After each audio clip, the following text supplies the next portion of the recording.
민호와 다혜, 우리 셋은 고등학교 절친 사이입니다. 민호와 저는 오랜 시간 같이 지낸 절친으로 그냥 가족이라고 해도 될 만큼 가까운 사이였어요. 하지만 다혜는 고등학교 때 만난 친구로 성격이 많이 내성적인 그런 친구입니다. 항상 구석에 홀로 앉아서 공부를 하고 있었거든요. 친구들은 그런 다혜를 참 많이도 못마땅해하곤 했는데요. 시험을 볼 때마다 다혜가 1등을 도맡아 했거든요. 거기다 다혜는 얼굴까지 예뻐서 친구들에게 시기 질투의 대상이 될 수밖에 없었습니다. 그때 당시 저는 그런 부분들이 이해가 되지 않았는데요. 공부도 잘하고 얼굴도 예쁘다는 이유로 다들 다혜를 좋아하지 않는다는 것이 정말이지 이해가 되지 않았어요. 어느 날은 담임 선생님이 저를 따로 불러서는 조용히 말하기도 했어요. 저기 형준아, 내가 듣자 하니 친구들이 네 말은 잘 듣는다고 하더구나. 아닙니다. 그래봤자 공부도 잘 못하고 운동만 좋아하는걸요? 형준아, 이 선생님이 보기엔 너한테는 그 리더십 같은 게 있어 보이거든? 그래서 말인데 선생님이 부탁 하나만 해도 될까? 부탁이요? 제가 놀란 채 선생님을 바라보고 있었는데요. 그렇잖아요. 그때 당시 저는 공부를 못하는 학생이었기에 그런 제게 부탁을 할 게 있다는 선생님의 말에 많이 놀랄 수밖에 없었어요. 제가 눈만 깜빡이고 있었는데 선생님이 진지한 표정으로 제게 부탁을 했어요. 너 혹시 우리 반에 다혜라고 알고 있지? 네, 맨날 1등하는 그 친구 말하는 거죠? 그래, 맞아. 그 다혜 말이야. 라며 선생님이 더욱 진지해진 표정으로 말을 하기 시작했는데요. 선생님 말씀으로는 다혜가 예전부터 전학도 많이 다니고 성격도 많이 내성적이다 보니 친구들과 어울리는데 많은 어려움이 있다고 했어요. 거기다 몇몇 친구들은 다혜를 쫓아다니면서 힘들게 한다고 했습니다. 그래서 말인데 네가 다혜를 좀 챙겨주는 게 어떻겠니? 제가요? 선생님, 그건 조금 아닌 것 같은데요? 선생님도 알다시피 제가 공부도 못하고 그러는데 다혜랑 말이 통할 리가 없잖아요. 너랑 민우랑 같이 다혜를 챙겨주면 다혜도 훨씬 좋아할 것 같아서 말이야. 글쎄요. 다혜가 우리랑 친하게 지내려고 할까요? 내가 보기엔 니들이 다혜랑 참 잘 맞을 것 같아. 왜냐하면 형준이 네가 마음이 참 따뜻한 친구잖니? 제가요? 아닙니다. 저 그렇게 따뜻한 사람 아니에요. 아니거든. 이 선생님이 볼 때 너처럼 마음 따뜻한 사람 찾아보기도 힘들거든. 넌 항상 힘든 일에 처해 있는 친구들을 보고 그냥 지나치지 못하잖니? 그게 평소 네 성품인 거야. 선생님은 그걸 한눈에 알아봤고 말이야. 그러니까 너랑 민호가 다혜를 좀 챙겨주렴. 그냥 무심한 듯 챙겨주기만 하면 되는 거야. 그러면 다른 친구들도 자연스레 눈치를 볼 것 같아서 말이야. 선생님이 이렇게까지 부탁하는데 안 들어줄 거야? 형준이 어머님도 너가 꼭 도와줄 거라고 하시던데? 설마 우리 엄마랑도 얘기하신 거예요? 그때 상담하러 오셨을 때 형준이 어머님 성품 보고 형준이가 참 잘 크겠구나 싶었거든.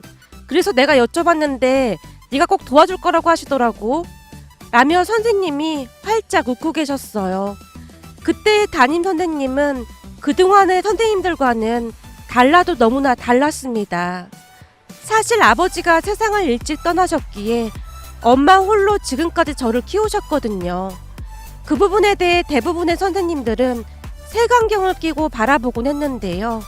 한부모 가정에서 자랐다는 것을 딱히 좋게 생각하진 않았으니까요. 하지만 그 담임 선생님만은 많이 달랐는데요.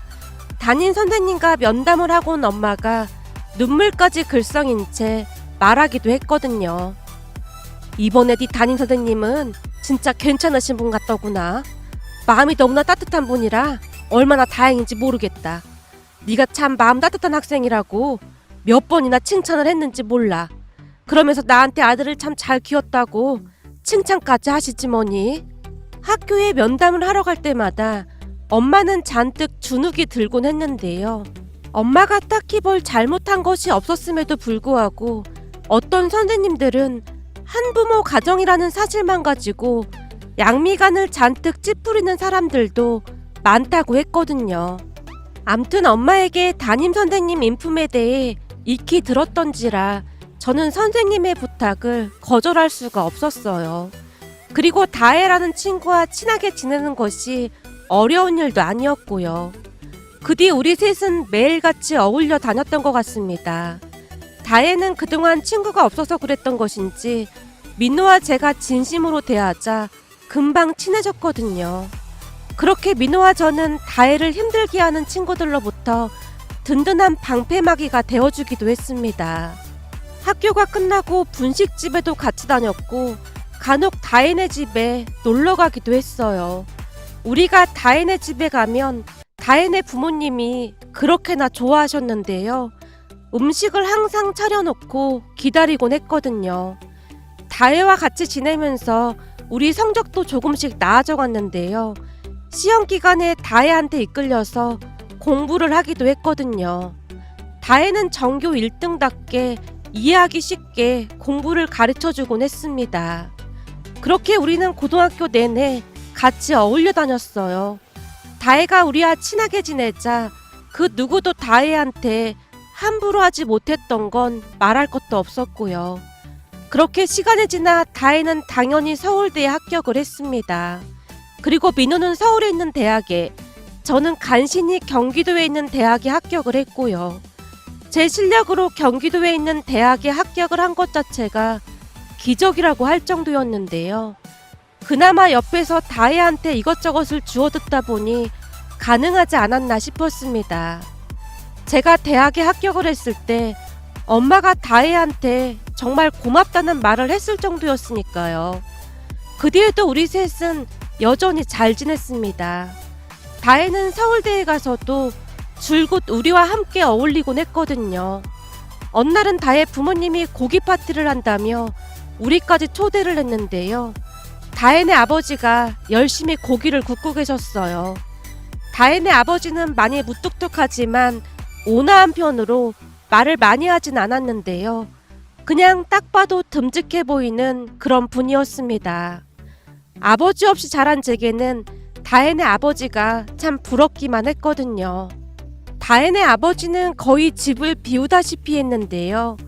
간혹가다 집에 계신 날에는 오래된 빛바랜 난닝구만 걸친 채 우리를 보며 환하게 웃어주곤 했습니다. 그런 다혜네 아버지의 직업에 대해 민호와 제가 추측을 하기도 했는데요. 아마도 건설 현장에서 일하시는 분일 것이라는 확신을 하기도 했어요. 왜냐하면 다혜네 아버지 얼굴이 많이 새카만 편에다가 몸도 다부져 보이는 그런 모습이었거든요. 그런 모습을 보며 우리는 다혜네 아버지가 건설 현장 노동자가 확실하다고 이야기를 하곤 했어요. 어느 날은 민우가 제게 말을 꺼냈어요. 다혜네 아버지 말이야, 건설 현장에서 일하시는 분인가 봐. 얼굴도 새카맣게 타 보이고 거기다 맨날 옷도 빛바랜 난닝구만 입고 계시잖아. 근데 그 와중에 다혜는 진짜 대단한 것 같아. 맨날 1등만 하잖아. 나도 그 생각하고 있었는데 너랑 나랑은 역시 찐친이 맞나 보다. 근데 말이야, 다혜네 아버지는 진짜 인생 성공한 것 같다. 생각해봐. 다혜네 엄마가 얼굴이 엄청 예쁘시잖아. 거기도 말할 때 보면 많이 배우신 것 같아 보이기도 하고 말이야. 다혜가 그런 엄마를 꼭 닮았잖아. 근데 막노동하시는 분이 그런 미인과 결혼을 했으니 대단한 거지. 라는 말을 하기도 했거든요. 비록 다혜네 아버지가 막노동을 하시는 분임에 틀림없어 보였지만 그렇게나 자상할 수가 없었는데요. 우리가 다혜네 집에 놀러 가거나 하면 떡볶이도 직접 만들어주시고 라면도 끓여주곤 했습니다. 그 라면 맛이 그렇게나 기가 막힐 수가 없었는데요. 그런 모습에 우리는 다혜네 아버지를 참 좋아하고 많이 따랐어요. 암튼 우리는 대학에 가서도 절친 사이를 유지하면서 참 잘 지냈습니다. 다혜는 같은 대학 친구들보다 우리를 더 자주 찾아오곤 했어요. 그러던 어느 날은 제가 군대를 가게 돼서 다 같이 모이게 되었는데요. 다혜가 위로하듯 제게 말했어요. 뭐야, 진짜 군대 가는 거야? 그래도 걱정 붙들어 매. 우리가 자주 면회 갈 테니까. 진짜 자주 면회 와줄 거지? 나 가서 진짜 잘하고 올 자신 있어. 그럼 네가 적응을 못하면 누가 적응을 하겠냐? 다혜가 믿는다는 듯이 힘차게 응원까지 해줬습니다. 그렇게 저는 군대에 입대를 했는데요. 군 생활이 힘들다는 것을 각오하고 입대를 하긴 했지만 결코 만만치가 않았습니다. 거기다 같은 내무반 상병 마로병 중 한 명이 악질 중에 악질이었는데요. 저를 그렇게나 못마땅하게 생각했습니다. 그 김상병은 부모님이 꽤나 잘 나가는 사학과라고 했는데요. 부모님이 부자라는 말을 허구한 날 자랑하면서 홀어머니 밑에서 자란 저를 무시하기 일쑤였어요. 제가 참 기가 막혔던 것이 딱히 그 김상병에게 잘못한 것도 없었는데 단지 제가 홀어머니 밑에서 자랐다는 이유만으로 저를 그렇게나 힘들게 했습니다. 그 김상병이 얼마나 악질이었느냐 하면 말이죠. 그 김상병 때문에 탈영을 하고 싶다는 사람이 있을 정도였으니까요. 그런데 그런 김상병 레이더에 제가 딱 걸려들고 말았던 겁니다. 제게 대놓고 기생충이라는 말까지 사용하곤 했거든요. 그렇게 힘든 군 생활을 하던 와중에 휴가를 나가게 되었고 다혜랑 민호를 만나서 신세 한탄을 하기에 이르렀는데요. 술도 한 잔 들어가다 보니 제가 마치 다른 사람 마냥 눈물까지 흘리며 친구들에게 하소연을 하고 있었습니다. 그런 제 모습을 보며 친구들이 안타까운 듯 묻기도 했어요. 거기 고충 상담하는데 그런 곳은 없는 거야? 거기다 신고하면 되잖아. 김상병 같은 그런 인간들은 매운맛을 좀 봐야 한다니까. 괜히 문제 일으키고 싶지도 않고 아마도 믿어주지도 않을 거야. 그 김상병이 고참들이나 간부들한테 무진장 잘하거든. 뭐 그런 인간이 다 있냐? 김상병이야말로 기생충이나 다름없는 인간이네. 다혜가 분하다는 듯 소리치고 있었고 민호가 차분한 목소리로 저를 달랬어요. 형준아, 아무리 힘들어도 탈영을 하거나 김상병을 막 어떻게 할 생각하면 절대 안 된다. 어머님을 생각해서라도 절대 이상한 생각하면 안 돼. 내 말 무슨 말인지 알지? 야, 내가 아무리 힘들어도 절대 그런 생각은 해본 적도 없거든. 우리 엄마를 생각해서라도 이를 악물고 참고 있는 중이야. 근데 계속해서 힘들게 하면 나도 어떻게 할 줄 잘 모르겠어. 진짜 악질도 저런 악질은 처음 봤다니까.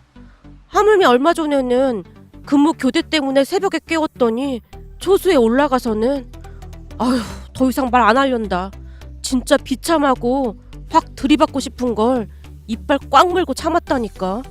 거기다 같이 근무라도 서는 날에는 그 2시간이 아주 지옥 같다니까. 제가 김상병의 뒷담화를 마구마구 하고 있었는데요.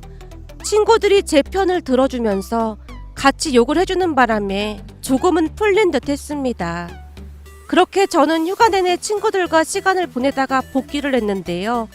그때 그 휴가 때 친구들에게 김상병 뒷담화를 한 것으로 인해 어마어마한 일이 일어날 줄 누가 알았겠습니까? 그러니까 그 일은 제가 부대로 복귀하고 한 달쯤이 지난 뒤 일어났습니다. 어느 날부터 부대 내에 사단장님이 오신다며 다들 정신이 없어 보였거든요. 정말이지 며칠 동안 먼지 하나 없이 청소하는 건 물론이었고 사단장님을 맞이할 예행 연습까지 철두철미하게 준비하며 다들 얼굴에 긴장감마저 감돌고 있었으니까요. 저 또한 입대하고 투스타를 단 장군은 처음 보는 거라 많이 긴장할 수밖에 없었어요. 그러다가 드디어 사단장님이 온다는 날이 되었고 대대장님이며 많은 지휘관분들이 미리 와서 사단장님을 맞이할 준비를 하고 있었어요. 잠시 후 연병장에 요란한 굉음을 내며 헬기 한 대가 착륙하더니 이내 모자에 별 2개를 단 사단장님이 헬기에서 내렸습니다. 평소 우리 같은 일반 병사들은 눈도 마주치기 힘든 대대장님이 도열해 있다가 사단장님께 목청껏 외치며 경례를 했는데요. 그때 마침 저는 초소에서 악랄한 김상병과 같이 근무를 서고 있었어요. 초소가 높은 위치에 있었기에 사단장님이 도착하는 모습이 한눈에 들어왔습니다. 그렇게 잔뜩 긴장한 상태로 초소에서 근무를 하고 있었는데 시간이 얼마나 지났을까요? 사단장님이 예정에 없던 부대에 시차를 하시겠다며 제가 근무하고 있는 초소 쪽으로 오시는 게 아니겠습니까? 그렇게 김상병과 저는 동시에 쩌렁쩌렁하게 외치며 격리를 했는데요. 등에서는 식은땀이 날 정도였습니다.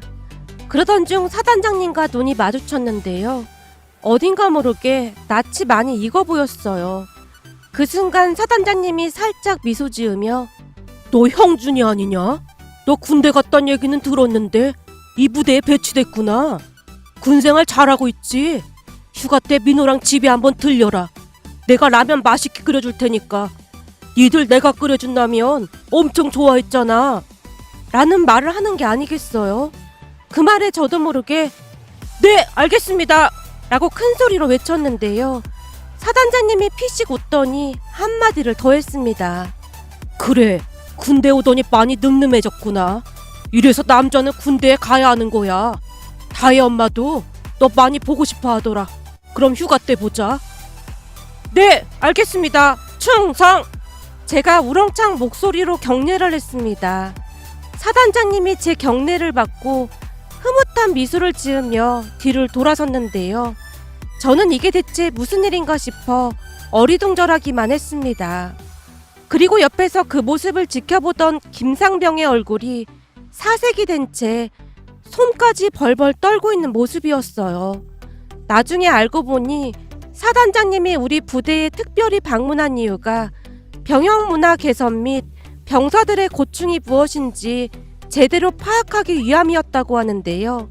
그 소식이 전해진 뒤 부대가 발칵 뒤집어지고 말았답니다. 그렇게 부대 내 병영 생활 전반에 관한 전수조사가 이루어졌는데요. 이후엔 말씀 안 드려도 다들 짐작하시겠지만 그동안 이등병들과 후임들을 괴롭혔던 박병장은 영창을 가게 되었고 김상병은 군기교육대에 다녀온 뒤 타 부대로 전출을 가게 되었습니다. 그 뒤 부대에서 제 생활은 180도로 바뀌어 갔는데요. 우선은 부대 내 간부들이 저를 불러 세워놓고는 사단장님과 무슨 관계냐며 꼬치꼬치 캐묻기 시작했거든요. 그 물음에 저는 사실대로 친한 친구의 아버지라고 말을 했고요. 근데 사단장님한테 딸만 있다는 것을 다 알고 있었기에 얼마 후 부대 내에는 제가 사단장님의 미래 사익감이라는 소문까지 돌기 시작했어요. 그리고는 모두가 암암리에 제 눈치까지 봤고요. 물론 대놓고 눈치를 보거나 하진 않았지만 은근슬쩍 눈치를 보는 듯 했습니다. 한 간부는 사단장님이 끓여주던 라면이 뭐냐며 묻기까지 했거든요. 그 뒤 제 군생활은 달라져도 너무나 달라져 있었는데요. 물론 그렇다고 해서 제가 무슨 특혜를 받았다는 것은 절대 아닙니다. 다만 우리를 끊임없이 괴롭히던 김상병이 없어진 것만으로도 정말이지 살만해졌으니까요. 그렇게 다음 휴가를 나와 제가 민호를 만나서 한껏 들뜬 목소리로 그동안 있었던 이야기를 해줬어요. 너 혹시 다혜네 아버지가 군인인 거 알고 있었냐? 뭐? 군인? 다혜네 아버지 군인 아니잖아. 공소장에서 일하시는 거 아니었어? 야, 그건 우리가 그냥 넘겨짚었던 거였잖아. 세상에나 말이야. 다혜네 아버지가 사단장님인 거 있지? 대박이지? 사단장? 사단장이면 많이 높은 거냐? 네가 아직 군대를 안 가봐서 잘 모르나 본데 너 별 알지? 스타. 한마디로 장군님이시다 그 말이야. 그것도 투스타. 진짜? 그렇게 높은 분이었어? 근데 왜 집에서 항상 그런 낯님과 같은 옷만 입고 계셨지? 그리고 다혜네 집에 몇 번이나 놀러 갔었는데 군인이신 거 티 하나도 안 났잖아. 집에 별다른 것도 없었고. 그니까 말이야. 근데 우리 부대에 헬기 타고 오셨는데 야, 다혜네 집에서 보던 그런 동네 아저씨가 아니야. 완전 포스가 장난 아니었다. 모자에 별 2개가 번쩍번쩍 하는데 진짜 어마무시했다니까. 우리한테 라면 끓여주시던 그 옆집 아저씨가 아니더라니까. 그냥 누가 보더라도 멋진 군인 포스였어. 뭐? 헬기까지 타고 오셨단 말이야? 그럼 진짜 높은 사람인가 보다? 말도 마라. 진짜 완전 울트라 초특급 대박이었다니까. 라며 제가 신나서 이야기를 하고 있었는데요.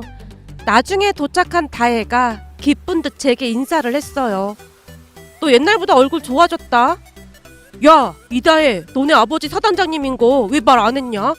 나 진짜 초소에서 근무 서다가 사단장님하고 딱 눈 마주쳤는데 아주 오금이 저렸다니까. 얘는 친구 아빠를 보고 무슨 오금이 저린다고 그러냐? 군대 가기 전에는 우리 아빠랑 같이 술 먹고 어깨동무까지 해놓고서는. 아무튼 너희 아빠, 아니 사단장님 다녀가신 뒤로 고참들이 후임들 괴롭히는 거 이런 거 싹 다 없어지고 요즘은 다들 군생활 할 맛이 난다고 그러고 있다니까. 사단장님께서 평소에 가장 중점적으로 강조하시는 부분이 건강한 병영 문화라던가 병사 간의 존중 배려? 이런 거라고 하더라고. 아무튼 너희 아버지 진짜 존경스럽다. 다혜야, 나 요즘 군생활 정말 열심히 하고 있어. 이게 말이야, 사단장님을 잘 알고 있다고 소문이 나서 다른 사람들보다 더 열심히 하게 되더라고. 후임들한테도 더 잘해주게 되고 선임들한테도 더 깍듯하게 하게 되더라고. 그렇잖아. 혹시라도 사단장님께 폐를 끼치면 안 되는 거잖아. 그래서 그 누구보다도 진짜 열심히 군생활하고 있다. 아이고, 우리 형준이가 진짜 군인이 다 됐네. 그렇잖아도 아빠가 니들 우리 집에 놀러오래. 라면 끓여주신다고 말이야. 맞다. 사단장님이 끓여주시던 라면 맛이 아주 기가 막히긴 했지. 라며 제가 감격스러운 듯 외치고 있었는데요. 다혜와 민호가 어이없다는 듯이 웃고 있었습니다. 그 뒤 저는 열심히 군생활을 하고 제대를 했는데요. 제대를 한 뒤에도 다혜와 민호랑 자주 만나서 어울렸습니다. 물론 다혜네 집에 자주 놀러간 건 말할 것도 없었고요. 어떻게 보면 셋이서 닮은 구석이 하나도 없는 것 같았지만 우리는 이상하게도 잘 맞았던 것 같습니다.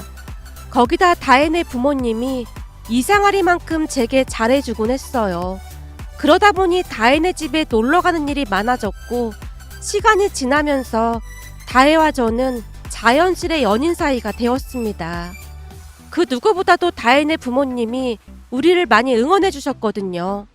사실 다혜와 사귀기 전 제 입장에서는 많이 망설여질 수밖에 없었는데요. 다혜에 비해 제가 너무나 부족하게만 느껴졌으니까요. 그랬기에 다혜와 연인 사이가 되었음에도 선뜻 알릴 수가 없었습니다. 그렇듯 우리는 말도 꺼내지 못한 채 눈치만 보고 있었는데요. 어느 날은 다혜 아버지가 제게 그냥 대수롭지 않다는 듯이 말을 하기도 했어요. 사람은 모름지기 이 머리보다는 마음이 따뜻해야 하는 거다. 난 머리만 똑똑하고 이 감성이 없는 사람은 영 싫더라 그 말이야. 근데 우리 형준이는 이 마음이 따뜻한 사람이야. 라는 말을 했어요.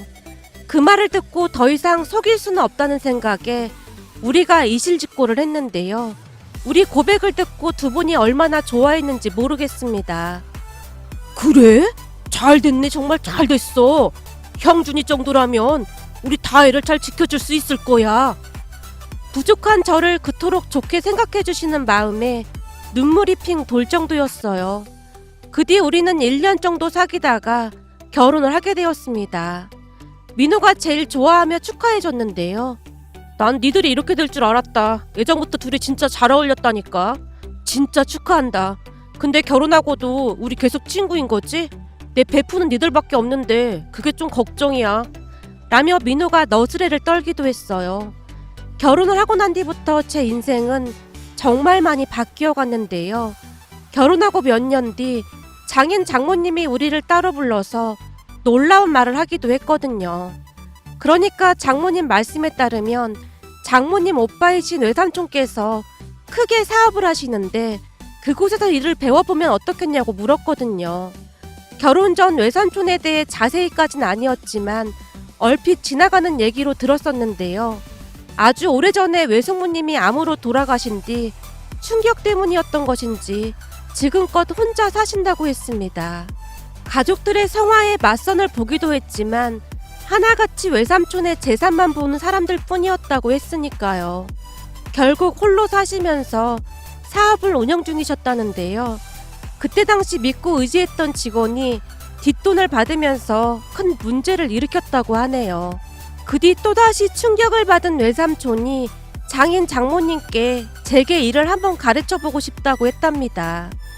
아마도 사업을 물려줄 사람이 없었기에 그런 이야기를 꺼낸 듯해 보였어요. 얼마 뒤 장인 장모님의 설득에 외삼촌의 회사에서 일을 하게 되었는데요. 그곳에서 또다시 기가 막힌 일을 겪게 될 줄 누가 알았겠습니까? 제가 그곳에서 일을 배우고 있던 어느 날 잠시 회사 근처 카페에 들어갔는데요. 그곳에서 그 악랄하던 김상병을 딱 마주치고 말았습니다. 저뿐만 아니라 김상병도 많이 놀란 듯한 얼굴로 오만상을 찌푸리고 있었어요. 이야, 널 여기서 다 만나네. 잘 지냈냐? 아무리 봐도 우리가 인연은 인연인가 보다. 다시는 네 얼굴 안 보고 살 줄 알았는데 무슨 이런 우연이 다 있냐? 김상병이 잔뜩 거드름을 피우며 비웃듯 말했어요. 그러게요. 여기서 이렇게 만나게 되네요. 참 신기한 인연이네요. 감히 내 눈을 똑바로 쳐다보고 그따위로 말을 하고 있어? 너 많이 컸다. 여기가 군대도 아니고 말 조심 좀 하시죠. 뭐? 근데 이게 어디서 감히 나한테 그따위로 말을 해? 내가 너 때문에 개고생한 거 생각하면 아직도 치가 떨려. 부모 백 없으니까 어디서 친구 아버지 백을 이용해? 근데 이제는 제대해서 더 이상 백이 없어서 어떡하냐? 네가 보다시피 난 좋은 부모 만나서 아주 잘 먹고 잘 살고 있거든. 너는 아버지도 없이 홀어머니랑 아직도 힘겹게 살고 있냐? 하긴 너 같은 흙수저들이 살아가기에는 참 험난한 세상이긴 하지. 그러게 전생에 덕을 많이 쌓았어야 나처럼 좋은 부모를 만났을 거 아냐. 네 인생도 참 거지 같다. 너 어디 취업은 했냐? 그런 걱정은 하지 않아도 될 것 같네. 나도 잘 먹고 잘 살고 있거든. 뭐? 이게 어디서 반말을 하고 자빠졌어? 반말은 네가 먼저 했잖아. 라며 제가 김상병을 노려보고 있었는데요. 뭐? 네? 역시 없는 것들이랑은 상대를 하면 안 돼. 너 같은 족속들이랑 말 섞는 것 자체가 수치다, 수치야. 김상병이 마치 재수 없다는 듯이 의자를 박차고 커피숍을 나가버렸습니다. 그런데 얼마 뒤 기가 막힌 일이 일어났어요. 제가 다시 회사에 들어가서 업무를 보고 있었는데요. 김상병이 우리 회사에 들어와서는 면담을 하고 있는 게 아니겠어요? 그 모습에 어찌나 기가 막히던지 제가 성큼성큼 다가갔는데요. 알고 보니 김상병네 부모님 회사가 우리 회사 하청업체라고 하더라고요. 그 말에 어찌나 어이가 없던지 제 말문이 턱하고 막혀버렸답니다. 김상병 역시 어리둥절한 표정으로 어쩔 줄을 몰라 하고 있었는데요. 이번에는 제가 먼저 김상병에게 말을 건넸어요. 이제 보니 우리 회사 하청업체인가 보군요. 우리가 진짜 기가 막힌 인연은 인연인가 보네요. 아니 네가 여기 왜 있는 거야? 나 여기 본부장이거든. 뭐? 네가 여기 본부장이라고? 너 같은 흙수저가 어떻게 여기 본부장이야? 나 같은 흙수저도 본부장이 되긴 하더라고. 그렇게 당신 말대로 당신도 전생에 덕을 많이 쌓지 그랬어.